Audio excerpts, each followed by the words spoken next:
So hi Charlon, so our first question to you is, how are you feeling after the pageant? After the pageant, syempre medyo thankful pa rin naman ako kasi syempre napasok ako ng top 20, top 12, but hanggang dun lang. Pero syempre sobrang nagpapasalamat pa rin ako kasi nalagpasan ko yung mga challenges na inarap ko.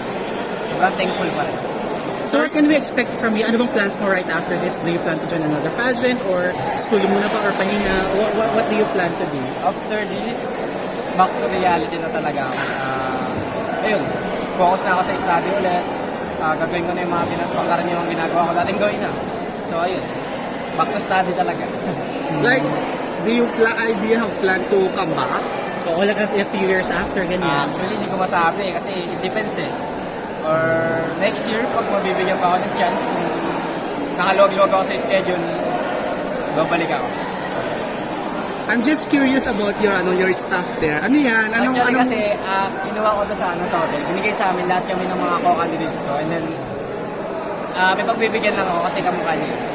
Really? Well, I thought, tawag ito, lucky charm mo, may nagbigay. May pagbibigyan na ako nito. Kaya, sinama ko na. Okay, any message for your fans and supporters? Inuuna ko ito kayo sa sport. Nalimutan ko siya. Yung pala yun. May ano ka ba, Mary, do you have any message to your fans and supporters? Siyempre, unang-una, sobrang nagpapasalamat ko sa lahat ng sumuporta sa akin since day 1. Lalong-lalo na po ito 1, 2. Kaya po, maraming salamat po. Sa family ko, sa friends, sa mga relatives ko, sobrang thankful po ako. Sinuportahan niyo ako hanggang sa dulo. Thank you so much. Okay, bye. Thank you.